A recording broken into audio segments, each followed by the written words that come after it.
Bienvenue sur l'épisode 8 de Game pas Game Podcast. Aujourd'hui, je reçois Doria Roustan, alias L'Enjouée.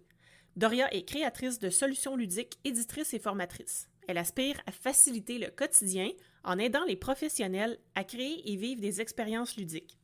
Elle a lancé le jeu collaboratif Graines de rêve, inspiré de l'approche narrative. Doria fait de la gamification comme moi. C'est elle qui m'a contacté la première pour qu'on puisse discuter de nos expériences respectives. Puis quand elle m'a dit qu'elle était éditrice de jeux de société, je me suis dit qu'il fallait absolument qu'elle vienne sur le podcast. Donc, si tu as déjà pensé créer un jeu pour tes clients ou comme outil pour accompagner tes clients, écoute ça. Doria nous explique les étapes pour créer son propre jeu de société, puis ce à quoi on devrait faire attention avant de se lancer. Bonne écoute! Salut, moi c'est Marie-Josée de la Canopie. Je suis entrepreneuse et j'aime tricoter des nouvelles idées. J'aime rattacher les fils entre différentes disciplines pour trouver des solutions qui dépassent nos idées préconçues. Chaque semaine, je pars à la rencontre d'autres entrepreneurs pour savoir ce qui les inspire, les stimule et les motive à passer à l'action.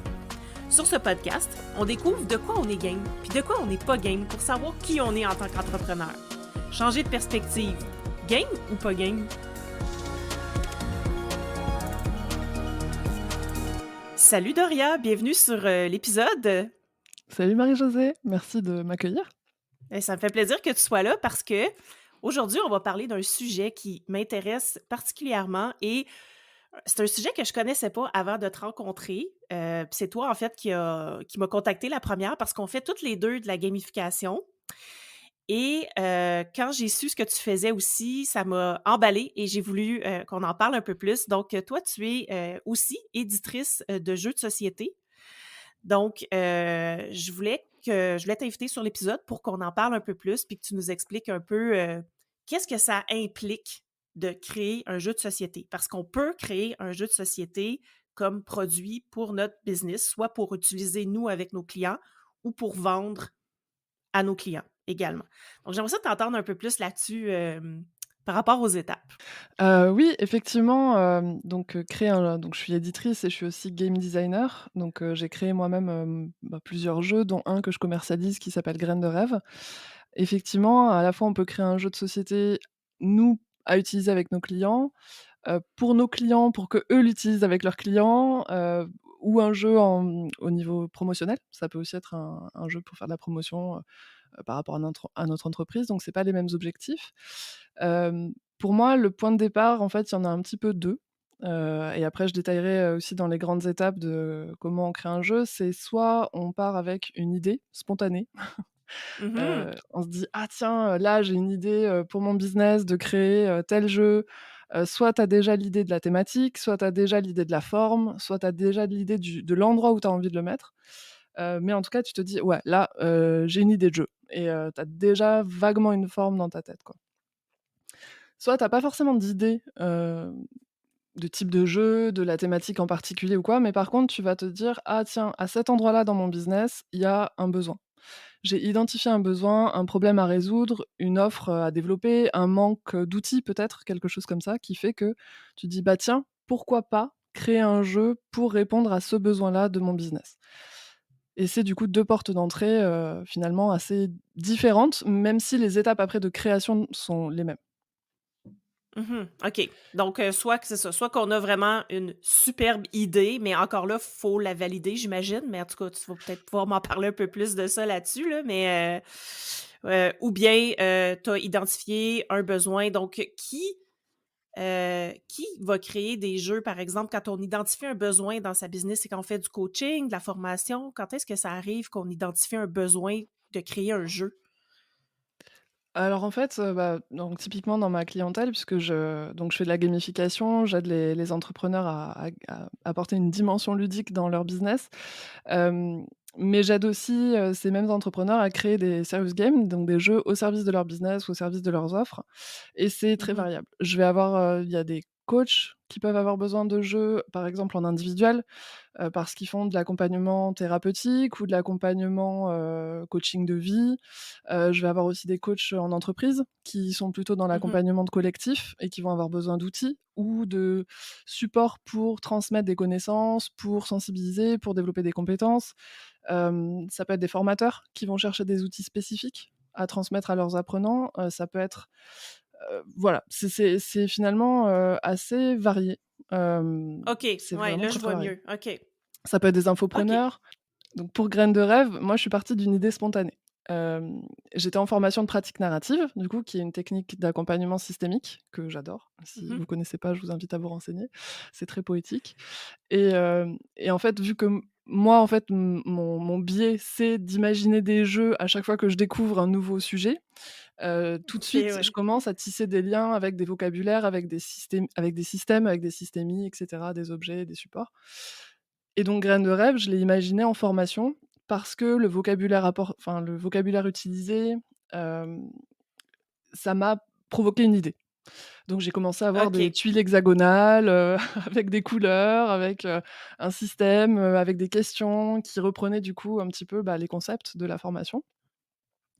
Et donc ce jeu, c'est le jeu que je commercialise aujourd'hui, qui est au cœur d'une de mes offres d'ailleurs, puisque du coup j'ai développé un accompagnement et de la formation autour de ce produit, puisque d'autres professionnels l'utilisent comme outil. Donc c'est Mmh. devenu vraiment, un cœur d'offre, mais à la base, c'est venu d'une idée spontanée et je savais OK. pas du tout où ça allait amener. Je l'ai développé parce que vraiment, donc j'ai développé l'idée, je l'ai fait tester à des professionnels pour voir justement s'il y avait un intérêt, notamment des professionnels de ces techniques-là et du coup, c'est au fur et à mesure de ces tests, au fur et à mesure du design que je me suis rendu compte qu'il y avait un réel intérêt, à créer une offre finalement autour de ça et donc à le commercialiser. D'un autre côté, j'ai créé un autre jeu qui est pas encore commercialisé et donc qui n'a pas encore de nom officiel, donc ça va être le projet mystère, on va l'appeler comme ça. Que j'ai créé, qui sera à un moment donné commercialisé aussi, qui est un outil que j'ai imaginé aussi dans le cadre d'une formation de technique d'accompagnement, mais cette fois en programmation neurolinguistique et là, pour le coup, je suis partie du besoin. C'est-à-dire qu'on était, tous, stagiaires et donc on avait beaucoup d'informations à retenir et notamment, en fait, en programmation neurolinguistique, tu as quand même des protocoles, avec des questions, tu acquiers tes outils au fur et à mesure des modules et c'est parfois difficile d'avoir un une vision globale du Mmh. processus ou de l'échange, en fait et quel outil choisir quand. Voilà, c'est beaucoup d'informations et tu as parfois du mal à assembler les pièces du puzzle. Donc du coup, j'ai imaginé un outil ludique qui permet de dérouler justement ce protocole, d'identifier plus rapidement l'outil, qu'on va pouvoir utiliser dans le cadre d'un accompagnement et cetera. Donc là, dans un contexte OK. à peu près similaire, je suis partie finalement avec les 2 points d'entrée différents, quoi. OK, je comprends. Puis puis là, maintenant, là, si moi, là, demain matin, je me dis: «OK, je vais partir, je vais créer un jeu, dans mon entreprise, la Canopy, puis je veux, vraiment, f partir de zéro, là. J'ai pas d'idée encore, ou bien j'ai l'idée, ou bien j'ai identifié un besoin». C'est quoi les étapes à travers lesquelles on passe quand on veut créer un jeu de société? Yes. Alors bon, déjà effectivement, tu pars avec la toute première étape, c'est ce que j'appelle l'étape zéro, donc on va pas vraiment la la compter dans les étapes, mais tu pars avec cette idée. C'est une idée, Ouais. soit c'est une idée donc effectivement, une idée spontanée de j'ai la thématique, je sais que je veux créer un jeu, je vois à peu près quelle forme il va avoir, mais j'ai pas encore designé le truc. Soit tu pars de l'idée de: «Tiens, je vais faire un jeu pour répondre à ce besoin». En tout cas, il y a un moment, il y a une étincelle qui s'allume dans ta tête qui fait: «Tiens, je vais créer un Mmh. jeu» parce que ça sort pas notamment de nulle part, enfin, ça peut venir comme ça, mais donc l'étape d'après pour moi, c'est de se demander un petit peu, bah, qu'est-ce qui existe pour répondre par exemple à mon besoin? Pour Mmh. répondre à mon besoin ou par rapport à la thématique ou à ce que j'ai en tête. Parce que moi, ça m'est déjà arrivé de me dire: «Ah ouais, je ferais bien un jeu sur ça». Ça m'est arrivé très, très récemment. Je me suis réveillée avec une envie, je crois que c'était pendant les journées des droits de la femme. Je me suis Mmh. réveillée avec cette pulsion de créer un Qui est féministe, tu vois? Et Ouais. 3 jours après, Kickstarter me propose un projet de ouf trop bien, d'une nana qui a créé un Qui est féministe et j'étais là: «Bah voilà, c'est génial». Donc Ça existait effectivement, déjà. ça Mmh. existait déjà. Ce qui est bah, tant mieux finalement parce qu'en plus elle l'a Mmh. réalisé de manière, exceptionnelle. Je me rappelle plus du nom malheureusement, j'essaierai de le retrouver et du coup j'étais super contente que ça existe parce que du coup j'ai plus qu'à l'acheter. Voilà. Donc parfois en fait, regarder si, le concept il existe déjà ou si vraiment il y a quelque chose de tellement approchant que ça pourrait répondre à son besoin, à ton besoin en particulier, Mmh. parce qu'on va partir du principe que c'est toi qui as cette idée-là. Si ça répond Ouais. à ton besoin et que ça existe déjà, bah, déjà ça peut t'économiser beaucoup d'énergie, beaucoup de temps et potentiellement beaucoup d'argent. Voilà. Effectivement, oui. De juste acheter un outil qui va finalement remplir, ton besoin et ça, c'est aussi un des points de vigilance principaux dont je reparlerai plus tard, mais ça permet d'éviter de rentrer dans des, dynamiques de plagiat ou, de créer quelque Mmh. chose qui est trop similaire à de l'existant, qui peut après générer des problématiques, autres, pas très Tout à chouettes. fait. Donc Oui. donc vraiment, quand on a une idée, en tout cas quand elle commence à se former suffisamment, moi la première chose que je fais, c'est de faire de la veille. Donc je vais aller regarder sur internet, taper des mots-clés. C'est pas forcément facile de savoir s'il y a quelque chose qui existe, qui correspond à ce qu'on veut faire.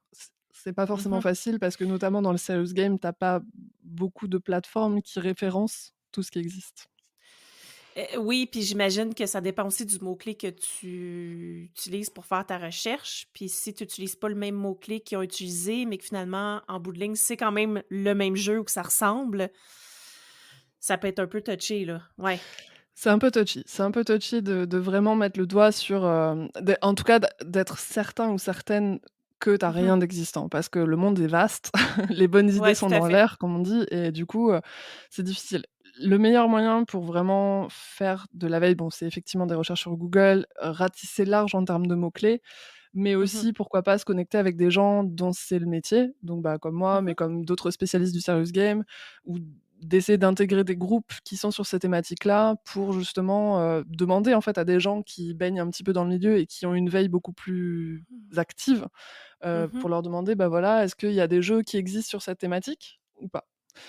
Ouais, c'est une bonne idée. Voilà. Moi, je Oui, pense que ça peut être aussi de faire appel, voilà, à des gens qui pour le coup, ouais, activement font de la veille parce que c'est leur métier tout à fait. Ils sur sont ces plus au sujets-là, quoi. courant que nous, si nous, on est des petits newbies dans le Clairement, monde du jeu vidéo, clairement. pas du jeu vidéo, mais du jeu de société, ouais. Clairement et puis même moi, hein, tu vois, alors que c'est mon domaine, je sais que je peux pas être partout, j'ai pas des yeux partout et j'ai beau Mmh. faire une veille Mmh. active, il y a forcément des choses qui passent, au-delà de de ma visibilité.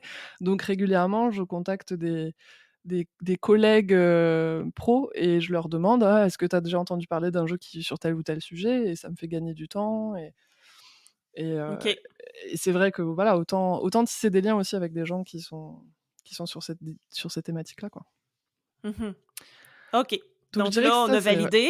Ça, c'est la Notre première étape. jeu notre jeu n'existe pas. On va prendre Voilà, pour pour hypothèse que le jeu n'existe pas encore, donc à nous de le créer. Qu'est-ce qu'on fait après? c'est ça. Donc après, il existe pas, je vais faire juste une toute petite aparté, c'est que dans les puristes dont je peux faire partie, je l'avoue, hein, parce que je suis quand même une gameuse à la base de jeux vidéo, de jeux de plateau, de «divertissement» entre guillemets. Oui. Il peut y avoir une petite nuance entre ce qu'on appelle un jeu et ce qu'on appelle un outil ludique. Mmh. À savoir un jeu, si vraiment je dois rentrer dans des grandes lignes, hein, je vais pas trop rentrer dans le détail parce que de toute façon les définitions, on est rarement d'accord dessus. C'est juste histoire d'avoir un vocabulaire commun, au moins le temps de cet épisode. Ouais. Heu, pour moi, un jeu, ça va être par exemple des problèmes à résoudre. C'est quelque chose qui va parce que concrètement un jeu de société, c'est ça, c'est on te dit: «Tu dois réaliser telle action en Oui. suivant telle contrainte». Donc Mmh. quelque part, c'est de la résolution de problèmes et c'est ça qui est fun. Le cerveau, il aime résoudre les problèmes. C'est des choix impactants, c'est repérer les patterns et cetera. Dans un outil ludique, tu auras pas forcément de problèmes à résoudre, de choix impactants à faire, mais par contre, tu vas avoir un support qui va te permettre de faciliter ton action, de développer ta pensée, de voilà, qui va t'accompagner finalement à faire quelque chose et qui peut être le support de quelque chose, en fait. Donc c'est vrai que parfois, la frontière, elle est fine entre les 2. heu, Ouais, mais il y a quand même une différence, ouais. mais il y a quand même Ouais. une différence. Tu vois, moi, par Oui. exemple, Graines de rêve, Mmh. c'est un hybride, c'est-à-dire que c'est à la fois pas tout à fait un jeu et à la fois pas tout à fait un outil ludique, mais c'est un peu des 2. OK. Voilà, mais il y a quand même une vraie différence parce qu'il y a des choses que je développe pour mes clients, on est plus sur l'outil ludique, finalement, Mmh. que sur un jeu en tant que tel, quoi. Je Du coup, comprends. c'est je reboucle avec le pourquoi j'ai fait cet aparté, mais c'est parce que par rapport à l'existant, tu peux très bien avoir un outil ludique qui finalement ressemble à d'autres outils ludiques qui peuvent exister, mais qui est adapté à ta pratique et du coup, Mmh. c'est pas tout à fait, ça rentre pas tout à fait en concurrence, tu vois? Donc voilà, Ouais. c'est la Puis limite est fine, quoi. ça se pourrait que tu trouves quelque chose qui existe, mais qui est pas à 100 adapté à ce que toi tu veux faire avec ça ou à ton besoin, là. C'est ça. Donc après, c'est trouver la limite entre s'inspirer et plagier, quoi. Ouais, ouais, ça c'est comme, ouais, C'est ça, c'est comme tout, hein? c'est pas évident. Ouais, je comprends. Du coup, 2e étape, effectivement, une fois qu'on a fait le point là-dessus, c'est de se poser la question de: «C'est quoi l'intention que j'ai derrière la création de ce jeu?» Parce que Mmh. c'est cool, hein, de créer des jeux, mais ça demande beaucoup d'énergie, ça demande parfois, bah, ça demande de l'énergie, du temps, ça c'est sûr, et parfois ça peut demander de l'investissement financier, soit parce qu'on n'a pas les compétences, soit parce qu'on veut faire fabriquer, et cetera. Donc avant de se lancer bille en tête et de passer, potentiellement 2 ans sur ce projet, comme moi j'ai mis, 2 ans et demi en fait entre, l'idée de graines de rêve et la commercialisation, Mmh. avec beaucoup, beaucoup, beaucoup d'heures passées dessus. Mmh. Avant de se lancer, voilà, dans un projet comme ça, c'est bien de se demander pourquoi. Est-ce que c'est parce qu'on a envie, de le commercialiser? Mais pourquoi? Est-ce qu'il y a un intérêt à le commercialiser? Est-ce que ma clientèle, elle a un intérêt à l'acheter? Qu'est-ce qui peut l'inciter à l'acheter? Est-ce que c'est pour, l'usage dans mes accompagnements ou dans mes coachings? Et dans ces cas-là, qu'est-ce que ça va apporter à mes coachings? Et Mmh. pourquoi faire du jeu et pas autre chose? Est-ce qu'il y a pas quelque chose Mmh. de plus simple, de moins chronophage qui va amener ça, en fait? Et vraiment, c'est de se questionner: «Pourquoi est-ce que je le crée en jeu, enfin un jeu et pas autre chose?» Parfois ça m'arrive d'avoir des clients, alors c'est plutôt vrai dans la gamification, mais ça m'arrive aussi finalement dans le jeu de société, c'est dire: «Mais pourquoi est-ce que tu veux créer un jeu?» Si c'est juste pour créer un jeu par exemple, ça n'a pas trop d'intérêt parce que ça Mmh. va demander beaucoup de temps, beaucoup d'argent et tout pour finalement quelque chose où tu aurais pu utiliser, une autre solution, plus simple, heu, Ouais, je donc comprends. donc voilà, c'est vraiment de se poser cette question-là. Qu'est-ce que je veux faire avec ce jeu? Et pourquoi un jeu? Mmh. Et est-ce Mmh. que ça a un vrai intérêt que ce soit un jeu? Ouais, ou justement, est-ce que c'est la solution appropriée à au problème que je veux résoudre, en fait, là, ou aux Exactement, besoins auxquels je veux répondre? Ouais. exactement. Parce que si ça se trouve, tu as une autre solution qui est beaucoup plus appropriée. Mmh. De la même manière que, pour moi, la gamification, c'est pas un pansement qu'on met sur une plaie infectée, le jeu, c'est pareil, en Ouais, fait, tu vois? tout à fait. Et oui, et c'est le message que qu'on martèle, jour après jour avec la gamification. Oui, C'est ça, c'est ça. justement. Faut désinfecter d'abord le problème, mais c'est pas la gamification, c'est pas le serious game qui va désinfecter le problème, Non. donc il y a parfois d'autres outils à utiliser avant, d'autres méthodes à utiliser avant de designer un jeu, avant de mettre de la gamification, et heu et du coup, pour le jeu de société, effectivement, parfois, on peut se lancer dans des projets de création et se rendre compte, au final, que c'est beaucoup trop complexe par rapport à, Mmh. ce qu'on voulait faire à la base, quoi, Mmh. faut aussi se poser la question de savoir si le contexte, il est propice. Hem, Tu sors pas un jeu, est-ce que ça voilà, enfin, est-ce que le contexte, il est propice? Est-ce que le public, il est propice? Il y a toutes ces questions-là à se poser. Donc c'est la phase un petit peu que j'appelle moi l'intention, Mmh. mais qui en fait va regrouper, les objectifs, le public cible, le contexte, et cetera, quoi. Voilà. OK, parfait. Donc c'est encore là, c'est toutes des étapes, en fait, de ce que je vois depuis le début, que tu sautes pas une étape, là, parce que tu pourrais te retrouver, à la fin avec quelque chose de trop gros ou de trop coûteux pour ce que tu voulais faire, finalement. Complètement. Après, ces étapes-là, je les présente dans un certain ordre, Ouais. mais il faut savoir que elles arrivent pas forcément spontanément dans cet Mmh. ordre-là. Moi, ça m'arrive d'avoir déjà, de commencer à gribouiller des idées de règles de jeu, alors même que j'ai pas défini l'intention. Mais par contre, très rapidement, quand je vois que ça commence à prendre la forme d'un jeu, je vais me dire: «OK, à quoi ça va servir? C'est quoi mon public?» et cetera. C'est-à-dire que Mmh. je pense que c'est important d'avoir connaissance de toutes ces étapes-là Ouais, et ensuite de régulièrement faire un espèce de scan sur ces étapes et d'y revenir et de faire des itérations, au fur et à tout à mesure fait. du design, quoi, pour vérifier qu'à chaque fois c'est check, check, check et que tout est au vert, quoi. Donc Mmh. OK, ouais, je comprends. next. Oui! Donc après l'intention, pour moi, c'est vraiment la fonction utilitaire. C'est de déterminer, en fait, quelle est la fonction utilitaire du jeu parce qu'en fait, donc on va appeler ça un serious game à partir du moment où, ça a une fonction qui est au-delà du simple divertissement. Donc la Mmh. définition qui est proposée, par exemple, par David Michael et Sandy Chen, c'est tout jeu dont la finalité première est autre que le simple divertissement. Donc à partir du moment où c'est pas juste, pour le fun que tu le fais, on va considérer que c'est un serious game. On peut aussi appeler ça un jeu utilitaire, c'est pas très sexy, mais Mmh. c'est vraiment la traduction un peu, littérale, quoi. Donc cette fonction utilitaire, c'est en gros de définir les objectifs, hem, de ce jeu. C'est quoi les objectifs de la personne qui le crée? Donc, toi, par exemple, Marie-Josée, si tu crées un jeu, ça va être te dire: «OK, c'est quoi mon objectif, par rapport à ce jeu? Est-ce que c'est de fidéliser? Est-ce que c'est de faciliter mon accompagnement? Est-ce que c'est de promouvoir quelque chose? Est-ce que voilà, c'est quoi mon objectif?» et du coup de le quantifier comme un objectif. Mmh. OK. Utiliser Smart E avec un E. Mmh. Tu peux utiliser Ouais. autre chose comme grille d'objectifs, mais en gros, c'est de définir ton objectif à toi et de définir l'objectif des joueurs et des joueuses. À l'issue de la partie, c'est Ouais. quoi qu'ils ont en fait? C'est quoi Mmh. qu'ils ont acquis? C'est quoi qui ce que ça permet? Et c'est ça que moi j'appelle du coup la fonction utilitaire, quoi. Mmh. Ouais. Qui est aussi assez importante parce que c'est ça qui va guider ton design, quoi. Tout à fait. Puis ça me fait vraiment penser à quand je sais pas, en fait, on travaille peut-être pas de la même façon quand on fait de la gamification, mais j'imagine qu'il y a beaucoup de ressemblances. Mais ça revient au même quand on décide de gamifier un service. C'est quoi mes propres objectifs, puis c'est quoi les objectifs pour mon client aussi? Qu'est-ce qu'on veut Complètement. qu'il atteigne avec ça? Pourquoi on met la gamification en place, puis qu'est-ce que ça va permettre, d'atteindre comme objectif? Ouais, exactement. C'est aussi des questions que je pose du coup en gamification parce que pour moi c'est hyper important. Tu fais pas de la gamification par hasard en fait. C'est pas une C'est finalité. pas une finalité et ça a effectivement un objectif pour tes clients ou pour les personnes qui profitent de la gamification Voilà. et pour la personne qui met la gamification en place parce que tu as forcément des choses que tu veux générer chez les uns et chez les autres quoi, à travers ce biais-là, quoi. Et si tu le Mmh. définis pas, tu sais pas où tu vas.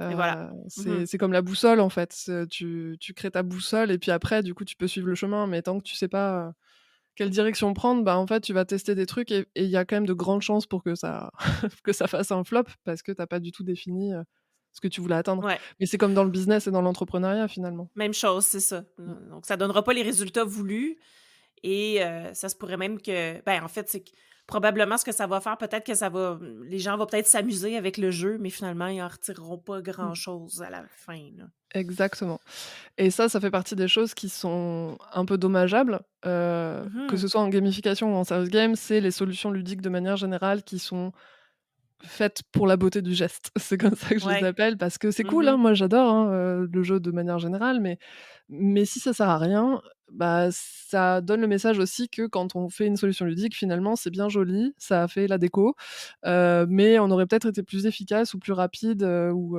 voilà, en faisant autre chose finalement. Ouais, Du coup, c'est bien aussi de le faire quand c'est utile et c'est exactement pareil pour le jeu de société, quoi. parfait.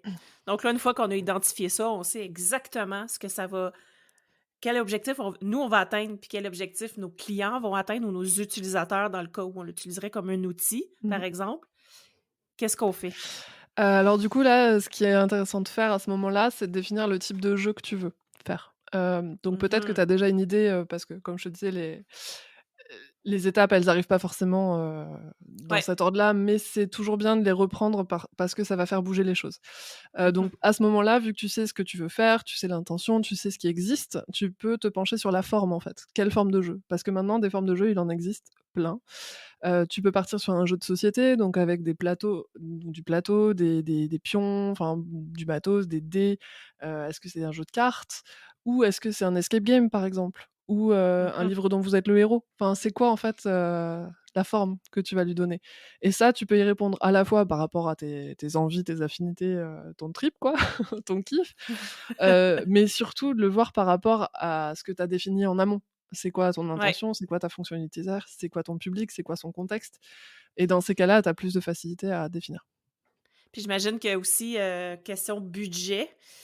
Tu sais, un jeu que tu fabriques avec un plateau, il faut que tu le fasses fabriquer, immanquablement, là. Je sais pas, moi, je fabrique pas ça chez nous, des jeux avec, tu sais, des plateaux puis des cartes, tout ça. Donc j'imagine que là, question de budget aussi, tu dois te questionner là-dessus, là. Ouais, Si c'est un jeu en PDF, par exemple, ça impliquera pas les mêmes coûts. exactement. C'est aussi pour ça que c'est important d'avoir toutes les étapes de la création d'un jeu en tête, parce que la Ouais, fabrication, c'est une vraie problématique quand on part sur du ouais. jeu physique, en tout cas. Hem Donc, à ce moment-là, c'est bien de se poser la question effectivement de quels moyens ou de qu'est-ce qui est important dans la forme du jeu en vue de la fabrication. Mmh. Donc si tu sais déjà que ton jeu, ça va être juste de l'impression à la maison, par exemple, bon, bah, tu sais que tu vas pas, faire un truc où il y a plein de pions, des figurines dans tous les sens et tout, parce que les gens, ils peuvent pas fabriquer leurs figurines chez eux, sauf les quelques qui ont une machine, 3D, Une imprimante 3D. d'imprimante 3D, tu vois, chez eux, mais c'est pas le commun des mortels, on va dire. Non, non, Voilà, non, non. donc ça dépend de ton public. Donc voilà, donc typiquement, si tu sais que tu vas le faire en print and play, bah, tu les figurines. Si tu veux faire une escape game, bah, est-ce que c'est une escape game qui est dans une boîte? Parce que ça existe, des escape games que tu peux, faire en autonomie chez toi. Ou est-ce que c'est Mmh. dans un lieu spécifique? Parce que tu peux très bien avoir une offre Mmh. ou créer un événement, tu crées un sommet, de la Mmh. gamification et on se fait une escape game, tu vois? Avec, une intention pédagogique derrière ça. Donc voilà, donc c'est vraiment en fonction à la fois de tes capacités de fabrication, Mmh. de tes moyens, et de comment ton et de ton utilisation, de comment ton utilisateur va l'utiliser. Est-ce que c'est, voilà. OK. OK, je comprends.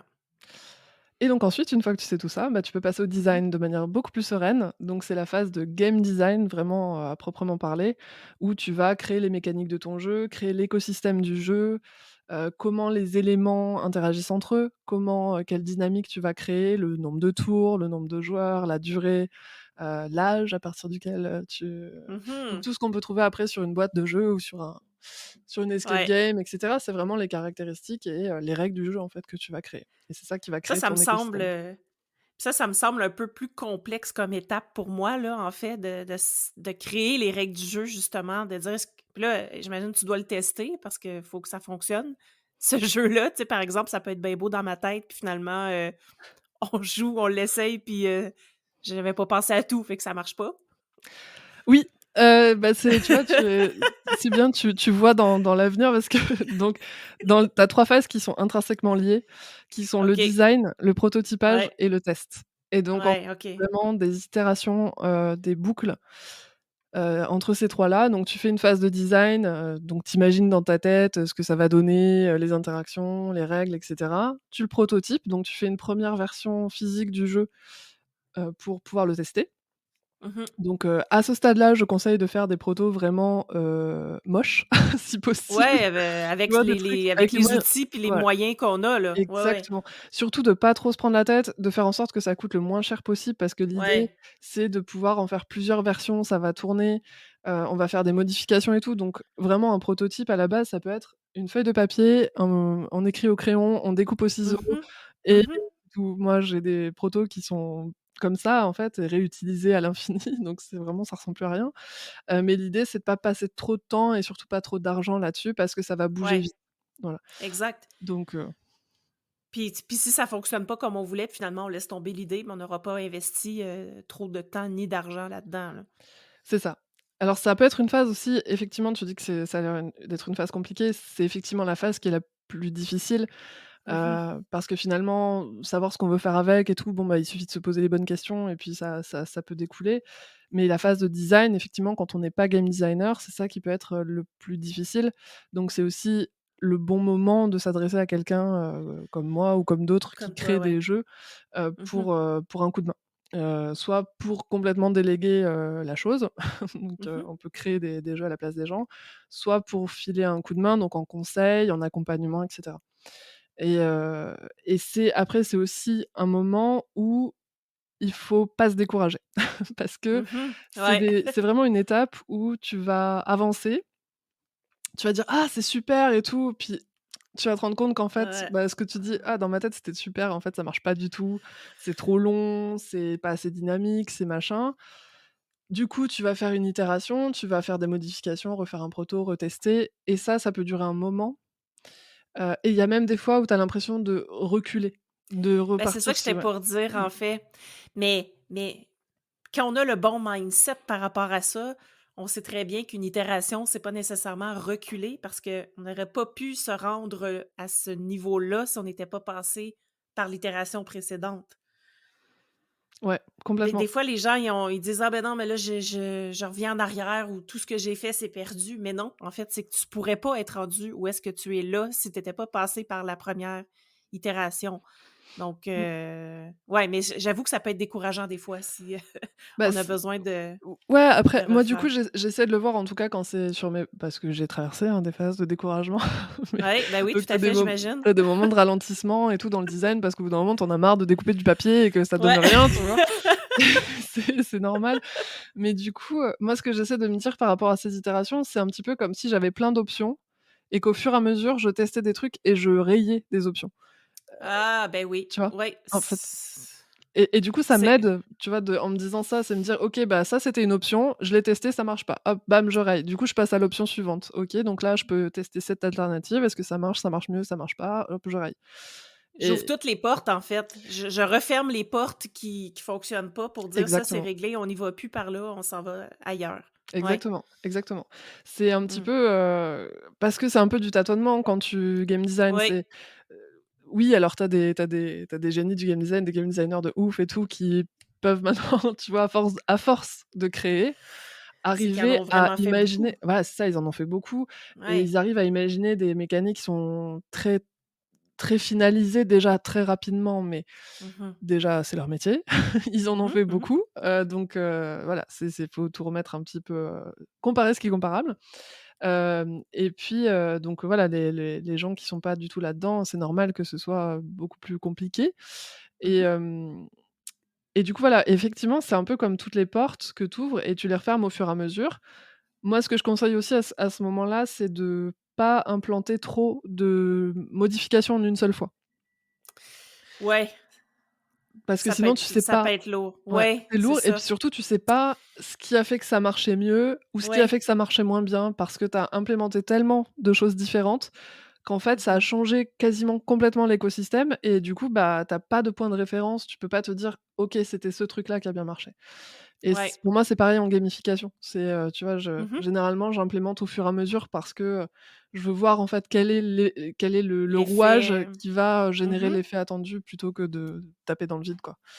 Ouais, tout à fait. Voilà. Donc voilà, donc ça, c'est la phase qui dure le plus longtemps. C'est le Mmh mh. design, prototype et test et qui du coup, tourne, tourne, tourne jusqu'à ce qu'on arrive à un prototype qui est satisfaisant, qui Mmh mh. fonctionne, où on se dit: «Ah ouais, c'est cool, ça marche, ça génère ce que je veux, c'est pas trop long, c'est comme ci, c'est comme ça». Donc pour les tests, faut pas hésiter à trouver des cobayes, volontaires, dans son entourage, mais aussi Ouais. à trouver, des personnes qui sont volontaires dans son public cible. Parce que ça va pas être les mêmes retours et du coup, voilà, faut aussi sélectionner les retours en fonction, quoi. Mmh mh. Et donc une fois qu'on a ce proto, que moi j'appelle le proto moche, donc c'est un peu son petit nom chez moi, c'est le proto moche. Donc c'est un proto qui est fait avec les moyens du bord, avec des illustrations libres de droit, pour pas avoir de soucis, mais aussi pour pas non plus tout de suite payer, un Ouais. graphiste et cetera. Mmh mh. Du coup, une fois que ce proto il est stabilisé, à ce moment-là, c'est le moment de travailler sur l'identité visuelle, donc de passer au branding comme on dit, Ouais. du jeu. Parce que c'est aussi important d'avoir un look, d'avoir une forme qui est au Mmh mh. service de son contenu. C'est Ouais. vraiment un objet en tant que tel Mmh mh.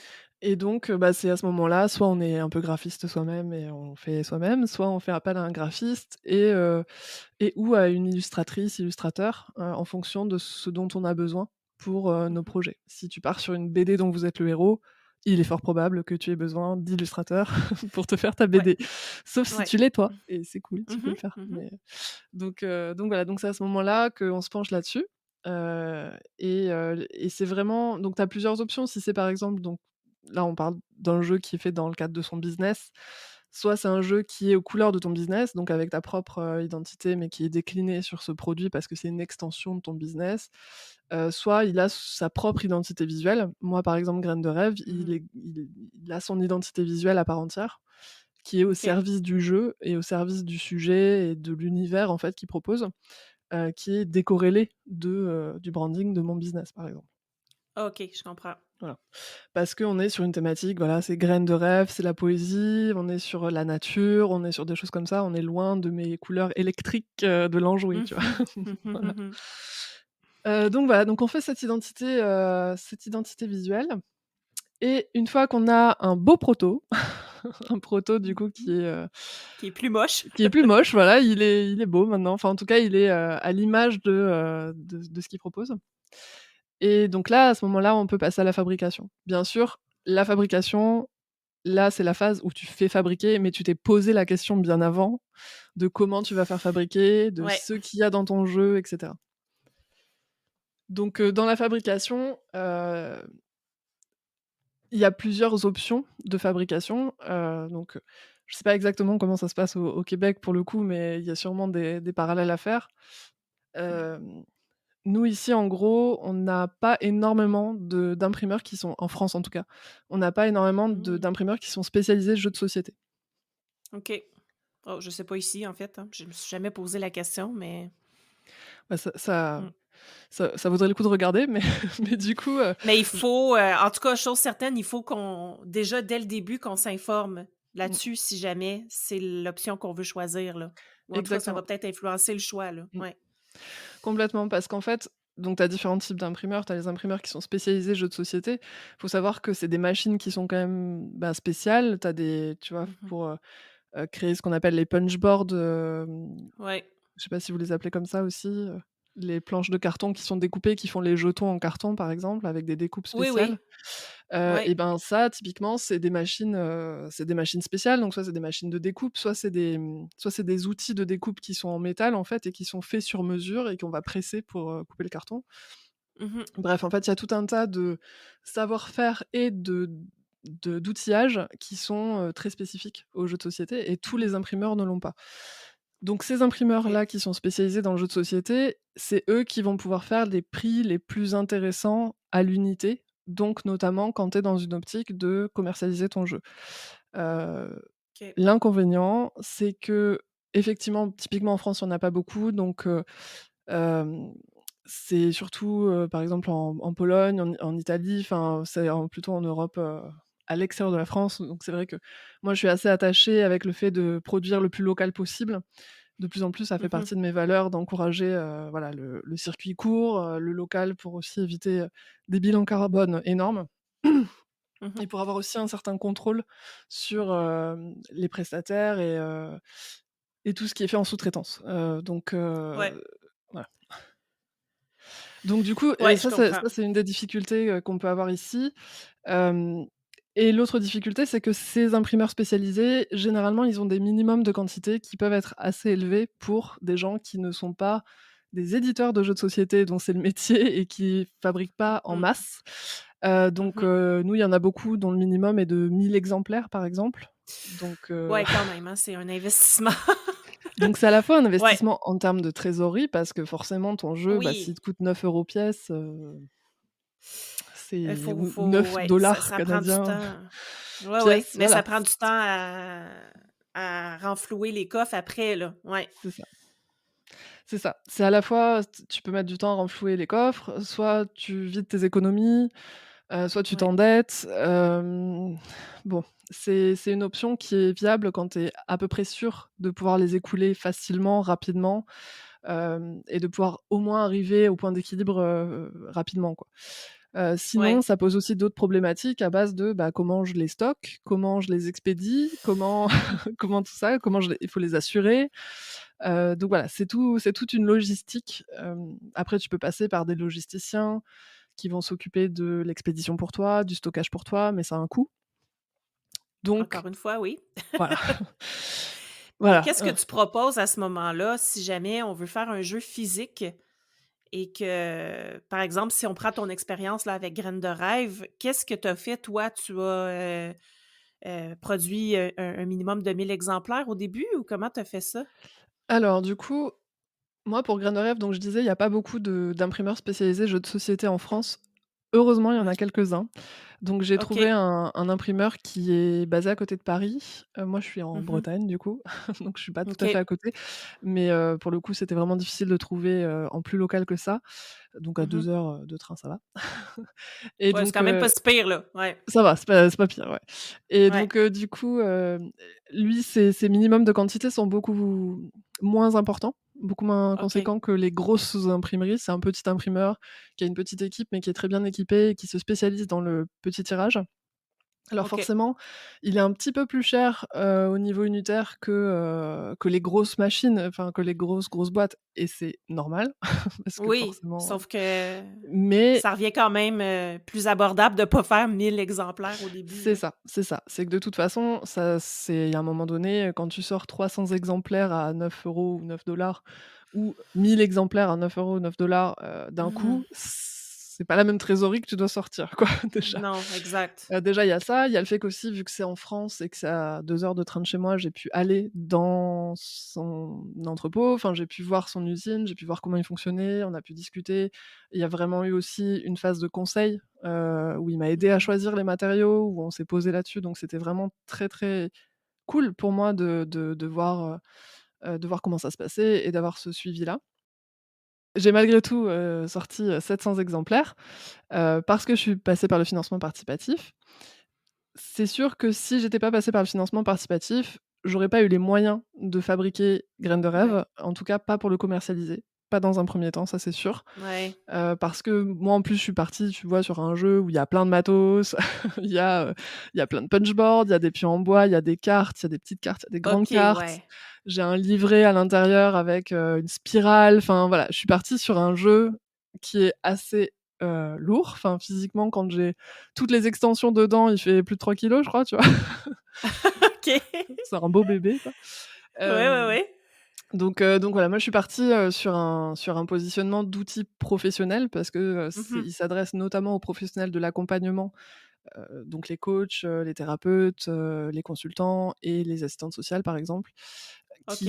qui du coup s'en servent comme outil pour accompagner les gens et donc je suis partie vraiment sur un outil très complet, un peu, Mmh. bah, très qualitatif et tout. Donc clairement je voulais un beau truc. Mais le fait d'utiliser le financement participatif, ça vient réduire les risques aussi, justement, parce que tu les vends à l'avance, dans le fond, Exactement, avant même qu'ils exactement. soient créés. Exactement, c'est vraiment le principe du financement participatif, bon alors tu peux faire du financement Mmh. participatif juste pour la com aussi, parce que c'est aussi Mmh. une option marketing, mais le financement participatif, ça te permet de tout de suite, limiter tes risques, donc tu es pas Mmh. obligé de taper dans tes économies ou alors ça peut compléter un apport que toi Ouais. tu vas faire. Soit tu vas chercher la totalité de la somme, soit tu vas chercher une partie, mais en tout cas ça allège l'investissement personnel. Ç Ça permet aussi de financer plus de stocks que ce que tu vas vendre en précommande. Donc, moi, par Mmh. exemple, j'ai eu un peu plus de 200 contributeurs.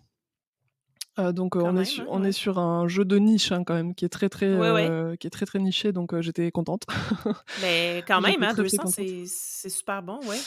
J'étais très contente et du coup, bah, surtout que le projet s'est fait vite, on l'a enfin voilà, en 2 ans, c'était quand même on a tout fait en 2 ans, c'était, voilà, on n'a pas chômé donc on a eu des bons résultats par rapport à toutes nos contraintes et tout ce qui se passait autour parce qu'on a quand même designé le jeu, en confinement, en pleine crise sanitaire, enfin bref, donc c'était un peu C'est spécial. vrai, ouais, ouais. Il y avait pas mal de challenges supplémentaires, tu vois? Donc on J'avoue. n'est pas peu fiers d'avoir atteint, le Mmh. résultat qu'on a atteint. Donc oui, le financement participatif, donc j'ai eu un peu plus de 200 contributeurs et contributrices, donc de 200 précommandes, mais j'ai fabriqué 700 exemplaires. Parce qu'en fait, Mmh. avec le c'est comme ça que je crée mes campagnes de financement participatif, c'est que du coup, je fais en sorte que le nombre de ventes permette le financement du stock que je cherche à générer ou à Mmh. fabriquer. Parce que du coup, j'arrive tout de suite au point d'équilibre. J'ai pas forcément alors après le mieux, c'est que tu dépasses encore et que tu as un peu de marge, ça c'est encore mieux. Mais au moins, l'objectif de base, c'est de financer ton stock Mmh. et du coup, d'avoir du stock qui te reste après tes précommandes et Ouais. d'avoir atteint ton point d'équilibre. Ce qui fait que tu es à peu près à zéro quand tu as Mmh. fait ta campagne et tout le reste, c'est du stock que tu peux vendre et sur lequel tu peux marger et à faire des bénéfices, quoi. Ouais. Voilà. OK. Donc ça c'est quand même une façon intelligente et stratégique de créer des jeux, en fait, de faire le sociofinancement pour, justement, couvrir ces frais-là, là. Oui, après ça aussi, c'est du boulot, ça aussi, c'est de Ouais. l'investissement et faut aussi avoir un jeu qui a, une certaine portée. Mmh. Bon moi, je suis, ben, Graines de rêve est très niché, mais je savais qu'il y avait quand même une communauté, prête à l'accueillir. Parce que j'avais fait tous ces tests avec les professionnels et cetera, parce qu'ils nous avaient dit qu'ils étaient intéressés et tout, donc je savais qu'il y avait quand même une certaine demande, qui Mmh. pourrait être stimulée. OK. Si tu fais un jeu très nébuleux mais ça revient au même d'avoir défini tes objectifs et tes Tout à intentions fait. et ton Ouais. public cible. Si tu fais un jeu qui est très nébuleux, dont la cible est pas très définie ou où c'est pas très clair, en fait, les bénéfices ou les façons dont elle va pouvoir l'utiliser, ça va être plus difficile de trouver quelque chose, enfin de trouver, les gens qui vont venir contribuer à ton projet. Donc faut voir aussi si le format du jeu est propice. Si c'est un outil ludique que tu utilises en accompagnement qui est très spécifique à ton accompagnement, par exemple, bah, là, est-ce que déjà il y a un intérêt à le commercialiser et tu vois? Puis tu peux pas juste faire fabriquer un exemplaire, donc après ça, c'est de voir comment tu vas le faire. Parce que si, mettons, moi, je veux créer un outil qui va m'aider à accompagner mes clients à faire la gamification, Mmh. un jeu physique, c'est un peu intense là, à fabriquer si je l'ai en seulement un exemplaire pour moi. Bah, alors après tu as d'autres options. Là, tu as effectivement la fabrication pour commercialiser. Donc pour Mhm. commercialiser, ça implique de générer un certain nombre de stocks, enfin un certain nombre d'exemplaires pour que tu puisses le vendre après en quantité, Ouais. même si c'est limité. Par contre, tu peux très bien avoir des solutions de fabrication qui sont plutôt des solutions de fabrication à l'unité. Mhm. Il y a OK. des fabricants qui se spécialisent par exemple dans, la création de prototypes, enfin c'est du coup, c'est même plus des prototypes, mais c'est quasiment un jeu fini, mais c'est genre un exemplaire, 2 exemplaires, 10 exemplaires.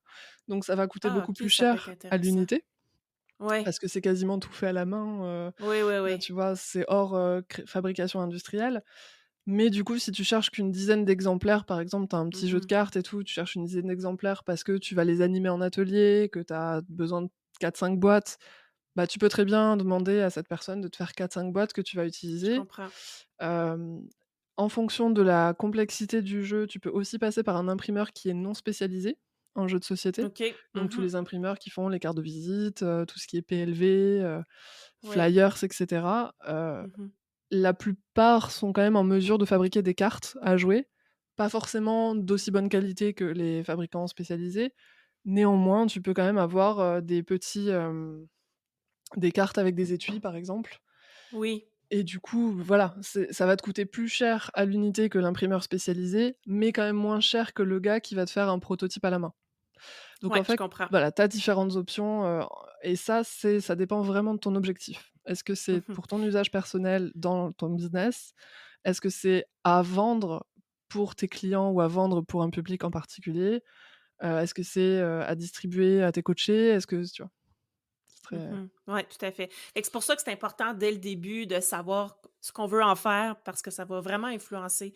Je comprends là, que ça va vraiment influencer sur la fabrication du jeu physique à la fin, là. Ouais, complètement, parce qu'effectivement, si tu sais que de toute façon, tu as pas forcément les moyens de fabriquer en X exemplaires, mais que c'est quelque chose que tu veux commercialiser, c'est ce que tu disais au début, ça peut très bien être un Ouais, PDF à imprimer chez soi, ouais, tout à heu, fait. comme outil, soit de travail en solo, soit de travail en collectif. Mais du coup, bah, ça va impacter ton design. Et ça va aussi Mhm. impacter ton identité visuelle parce que si c'est de l'impression à la maison, tu vas faire en sorte que en tout cas, j'invite à faire en sorte que les fichiers soient pas trop gourmands en encre, par exemple. Donc on va Ouais, éviter, tu vois, les fonds de couleur en aplat, parce que ouais. là, ta cartouche au bout de 2 cartes, elle rend l'âme, quoi.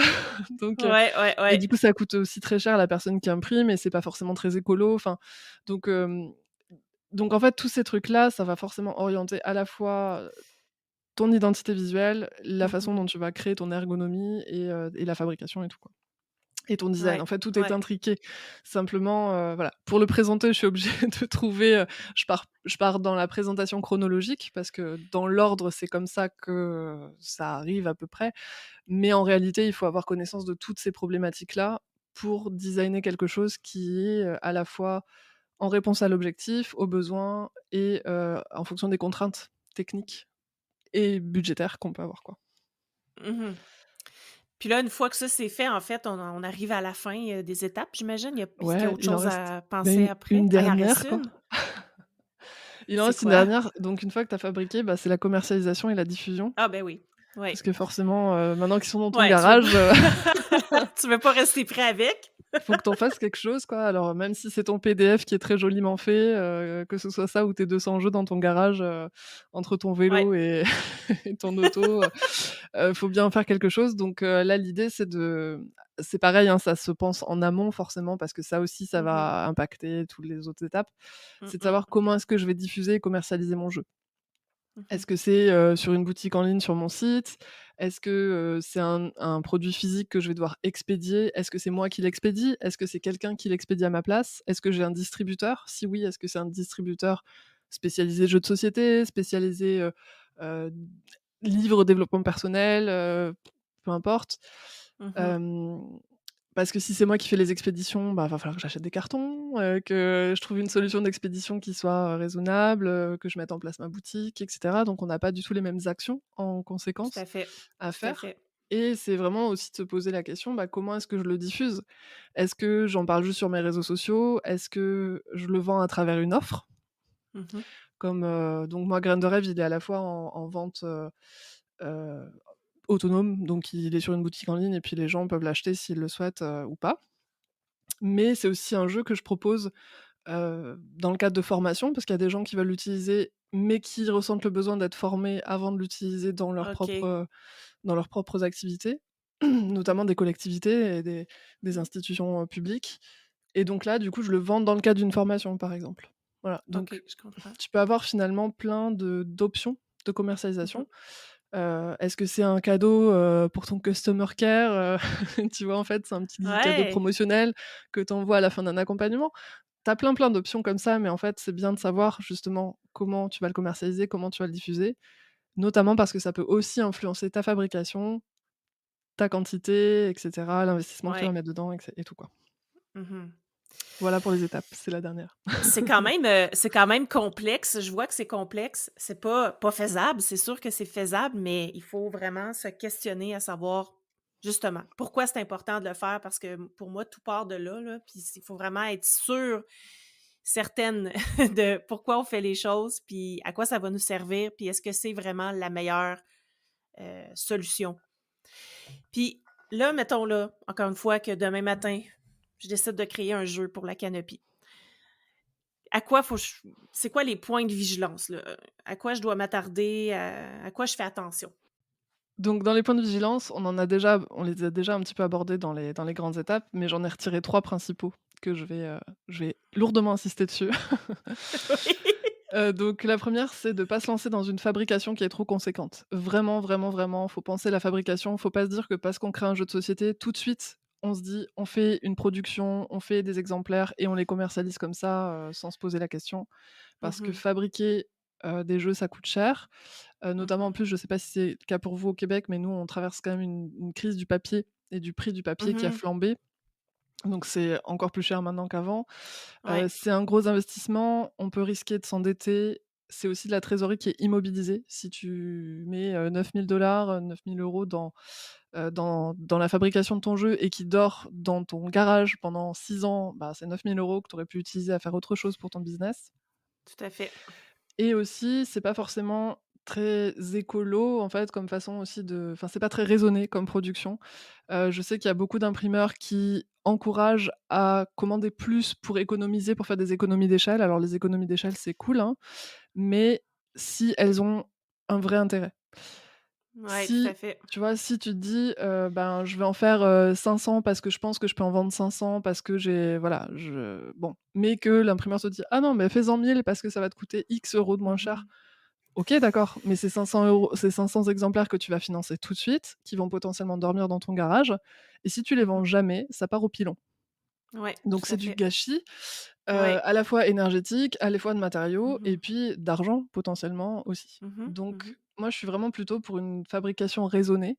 Si c'est possible en tout cas de trouver, des fabricants qui demandent pas des quantités trop importantes, mais à des coûts raisonnables. Mmh. Moi je préfère faire une première commande, écluser mon stock, voir comment ça part, Mmh. pour mieux après, estimer le retirage. Ouais. Et faire un retirage, augmenter les stocks petit à petit si la demande elle augmente et cetera. Mais vraiment être dans une fabrication raisonnée, quoi. Ouais, tout à fait. Le deuxième, c'est attention au plagiat et à la propriété intellectuelle. Ça, c'est vraiment Mmh. super important. Puis ça, pour moi, je veux dire, ça s'applique partout dans nos business, mais encore plus là où tu vas investir quand même beaucoup d'argent à fabriquer ce jeu-là. Si en Clairement. bout de ligne, tu te fais prendre parce que tu as plagié, ben c'est ça. Ouais, c'est ça, puis, C'est c'est disons que il y a beaucoup d'adaptations qui sont faites, tu vois? Moi, quand je fais du serious gaming, par exemple, dans mes propres ateliers ou pour mes clients, donc serious gaming, c'est l'adaptation de jeux existants, à des Mmh. fins utilitaires, donc on va détourner un jeu de société. Moi, j'ai beaucoup de enfin, moi, je cite systématiquement le jeu que j'ai détourné. Ouais. J'utilise, tu vois? Je le montre, enfin voilà, Mmh. je m'approprie pas la mécanique Mmh. sous prétexte que j'ai adapté à ma thématique ou que j'ai fait des petites, modifications, Ben quoi. non, parce que si le jeu avait pas existé, tu aurais pas pu, toi, l'adapter. Donc, C'est ça. ça vient pas de toi, effectivement. Ouais. C'est ça. Donc quand on crée un jeu, juste prendre la mécanique d'un autre jeu et changer le thème, c'est pas créer un jeu original. Mmh. Et on s'a et Mmh. on c'est risqué parce que du coup on peut après se faire attaquer par rapport à ça, par rapport à la propriété intellectuelle et tout. Donc en fait, ce qu'il faut se dire aussi, c'est que c'est assez compliqué au niveau du jeu de société parce que les mécaniques en tant que telles, individuellement les unes des autres, ne sont pas protégées ou protégeables. OK. C'est à la fois cool et à la fois déstabilisant. Ouais. C'est déstabilisant parce qu'on se dit: «Merde, j'ai créé» pardon, j'ai juré. C'est pas grave, tu as le droit. Je mets le terme explicite sur mon, OK, sur mon podcast, fait que tu peux dire ce que tu veux chez moi. d'accord. Bon, donc oui, les mécaniques en tant que telles, elles sont pas, protégées ni protégeables, donc c'est à la fois déstabilisant et à la fois, cool. C'est Mmh. déstabilisant parce qu'on se dit: «Ah, mince, ma mécanique, super originale, ben, quelqu'un va pouvoir l'utiliser, du coup, je suis pas tout à fait protégé». Certes, Mmh. mais en même temps, c'est cool parce que tous les jeux de société qui existent aujourd'hui, c'est finalement des assemblages originaux de mécaniques existantes. Ben, c'est ce que j'étais pour dire parce qu'à un moment donné, on vient limiter, je veux dire, on a fait le tour à un moment donné, j'imagine, des mécaniques. En tout cas, je sais pas, là, j'ai jamais créé un jeu, de société, mais je veux dire, moi, j'en connais plusieurs jeux de société qui utilisent les mêmes mécaniques derrière, mais qui sont pas pareils parce que justement, c'est un alliage de différentes mécaniques. Mais, j'avoue que oui, c'est déstabilisant parce que tu veux pas nécessairement que les gens «copient» entre guillemets ta mécanique ou la réutilisent là, si elle est vraiment, originale. C'est ça. Mais il faut se dire que la contrepartie, c'est que tu peux utiliser des mécaniques Mmh. d'autres jeux. À partir du moment, en fait, où c'est le système et la globalité qui est différente. Donc voilà, faut trouver pareil un juste milieu entre l'inspiration, l'utilisation de mécaniques qui existent et qui sont connues de tous et que Ouais. tout le monde réutilise. Heu, Mmh. c'est en fait l'assemblage, c'est l'écosystème en tant que tel qui est original. Donc prendre un jeu qui existe et juste changer la thématique, c'est pas Non, innover, c'est non, prendre un système et ça, c'est pas bien. non, tout à fait. Mmh. Par contre, voir une mécanique dans un jeu, voir une mécanique dans un autre jeu et cetera, et faire un assemblage original, là, déjà, on n'est plus dans du plagiat, quoi. Donc voilà, donc OK. grosse vigilance, par rapport à ça. Heu, ouais, ce que ça me fait penser, en fait, c'est bon, en tout cas, moi, si j'avais à créer un jeu parce que j'avais déjà pensé le faire, là, mais je me disais: «OK, par où je commence, premièrement?» Mais là, ce que ça me dit en te parlant, c'est mieux de se faire accompagner, au moins pour une partie du processus, là, pour s'assurer qu'on fait pas fausse route, là. Mmh. Bah, c'est sûr que quand on n'est pas du tout dans ce domaine-là, Mmh. ça peut être compliqué à certains endroits. Mmh. Moi, c'est aussi pour ça que je me positionne de 2 façons différentes auprès de ma clientèle. Je propose à Mmh. la fois de la prestation où là, les gens me donnent leur objectif. Donc en fait, soit je pars de l'idée, par rapport Mmh. aux 2 points d'entrée du début, soit je pars de l'idée, de la personne, soit je pars de son besoin et du coup, je Mmh. crée un jeu en OK. fonction de ça.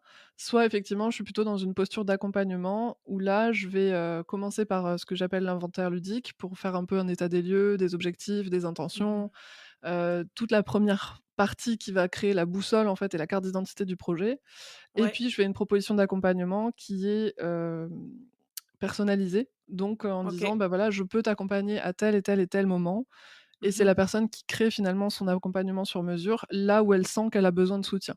Est-ce que Mmh. c'est au moment du test des prototypes? Donc, je peux tester les prototypes, je peux faire des retours de test. Est-ce que c'est, plutôt au moment de l'identité visuelle, en direction artistique, en graphisme?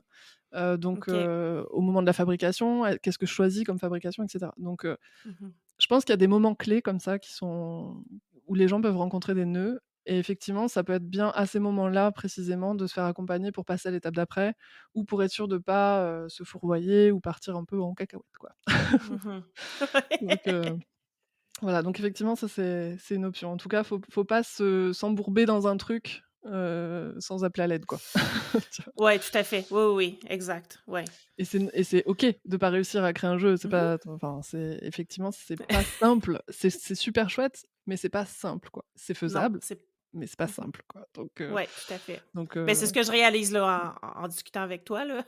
Je ouais, c'est un petit peu plus complexe que je pensais, mais en même temps, ça doit être tellement, valorisant après là de d'avoir, commercialisé un jeu que les gens utilisent puis qui ont du plaisir avec ou qui les aide à avancer là. ah bah, j'ai pas d'enfant, j'ai 2 chats, mais j'ai aussi Mmh. un jeu physique.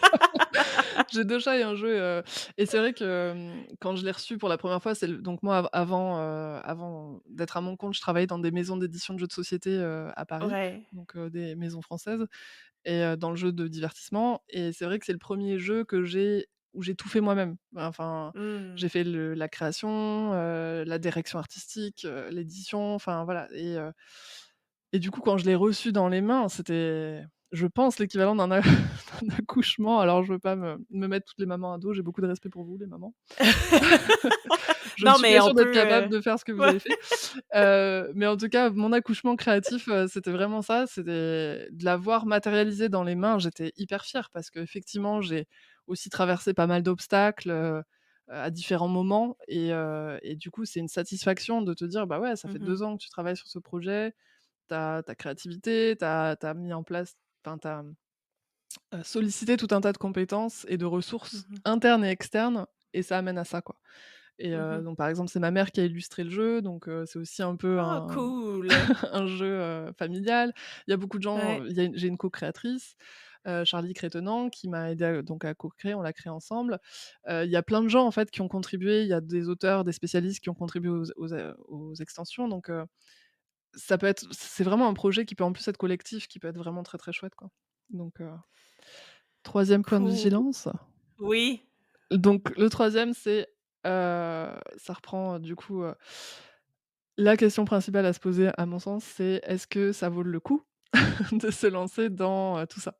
Mmh. C'est ce que tu disais, c'est voilà, avant de se lancer dans un projet qui est coûteux en temps, en énergie, potentiellement en argent, si on n'a pas d'objectif derrière, si on n'a pas de plan, si on sait pas pourquoi on le fait, si on n'a pas de public, si voilà, si tout ça c'est flou Mmh. et si finalement on crée un jeu parce que c'est à la mode, et pour la beauté du geste, Mmh. ça moi je pense que c'est vraiment un coup à faire un flop et à perdre du temps, de l'énergie et cetera, quoi Puis de l'argent.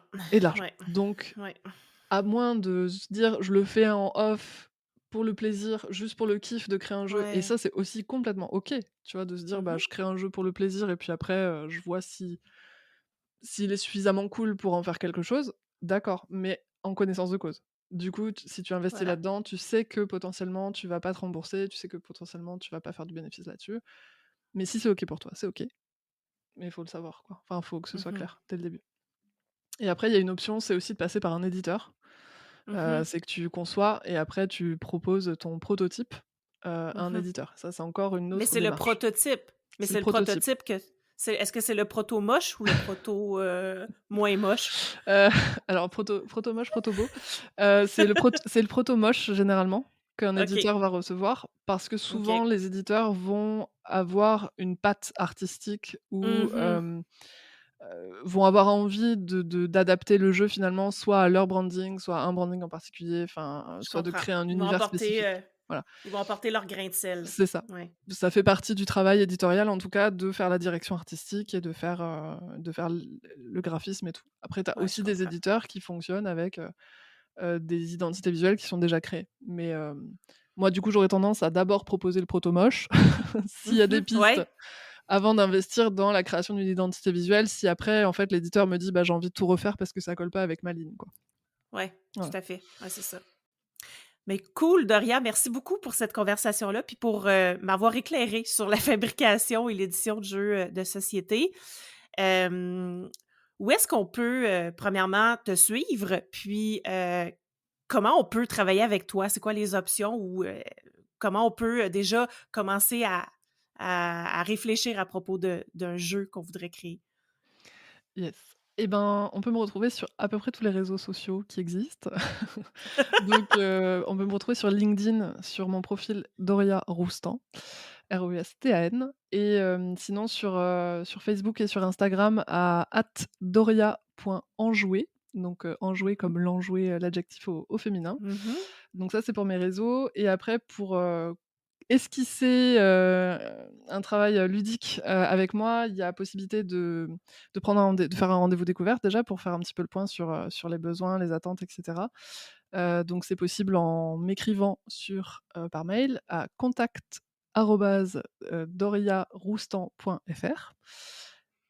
Et puis, moi ce que je propose du coup, c'est, déjà la première étape en fait, c'est des inventaires ludiques. C'est ce que j'appelle l'inventaire ludique. C'est une sorte d'audit et d'état des lieux du projet.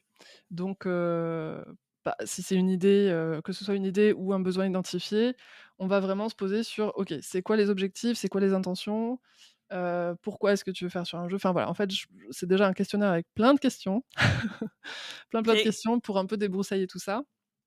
Mhm. Et on fait ensuite, moi je propose à l'issue de cet inventaire, la carte d'identité du projet qui va servir de boussole justement pour le design.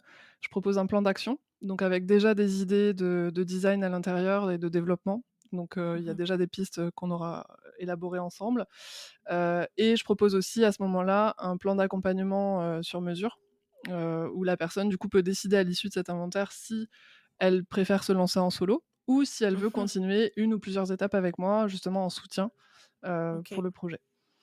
Et OK, en excellent. attendant, si, les auditeurs et auditrices ont envie d'avoir un petit pense-bête, sur tout ce qu'on s'est dit, parce que j'ai conscience qu'il y avait beaucoup d'étapes quand même à retenir et que ça fait beaucoup d'informations, j'ai une petite checklist, un petit workbook que je propose en téléchargement, en l'échange d'une adresse mail, sur mon site internet Mhm. qui s'appelle «10 grandes étapes à respecter pour créer son jeu et s'assurer qu'il soit de qualité».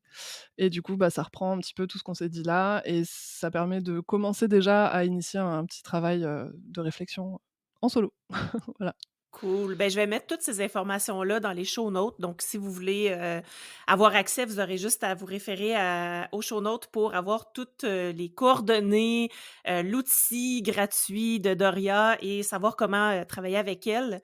Donc, ben, merci beaucoup, Doria, d'avoir pris ce temps pour venir discuter avec moi. Puis, Bah, ben, merci, c'était trop je cool. te souhaite une belle journée. Puis, on se reparle bientôt, sûrement. Ça marche. Bonne journée à toi aussi. À bientôt. Bye bye! Si t'as aimé ce que tu viens d'entendre, aide-moi à faire connaître le podcast. Invite du monde à se joindre à notre gang. Abonne-toi puis mets 5 étoiles pour que tout le monde sache où on est. Puis rédige un avis sur ta plateforme d'écoute préférée. On se parle la semaine prochaine? Bye là!